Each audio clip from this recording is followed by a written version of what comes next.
Hi guys! Another day, another mini vlog. And for today's video, heto nga yung pang day 3 natin sa ospital.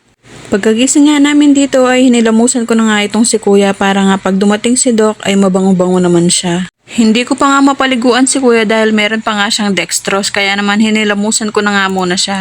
Medyo pahirapan nga ang pagbibihis sa kanya dahil nga meron siyang nakakabit na dextrose. Buti na nga lang ay medyo nakakatayo-tayo na nga itong si kuya. Hindi tulad nung day 1 at day 2 medyo lambot na lambot nga siya, hindi siya makatayo ng matagal. At pagkatapos ko nga siyang hilamusan, ayan, pinakain ko na nga muna siya. Nang mga oras nga na yan ay inalis muna yung kanyang dextrose dahil sobrang magana nga yung kanyang kamay. Kinabahan pa nga ako dahil pati yung kamay niya na hindi naman naka-dextrose ay namamaga din. Kaya naman tinanong ko sa nurse kung okay lang ba yun. Nakalimang dextrose nga siya sa loob ng 3 araw lang. Buti na nga lang din ay may gana na siyang kumain dahil nung una at pangalawang araw hindi talaga siya kumakain. Ngayon pa nga lang talaga siya nakakakain at paunti-unti lang. At ayan, nung matapos nga siyang kumain, sinimulan ko na nga rin hugasan yung mga pinagkainan niya.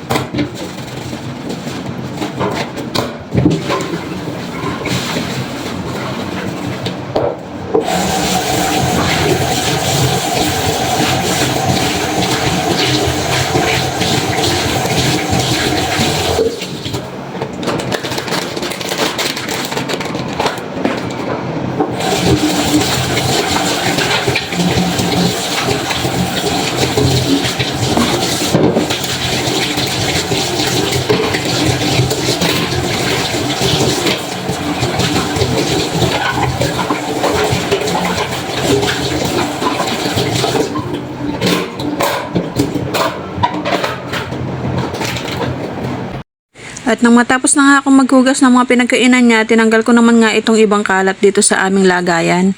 Itinapon ko na nga rin itong basura sa basurahan. Buti na nga lang talaga wala kaming ibang kasamang pasyente dito at buti na lang ay may sarili itong CR at lababo. At yan na lamang nga muna for today's mini vlog. Salamat sa panonood. Mag-ingat po tayong lahat. Bye guys!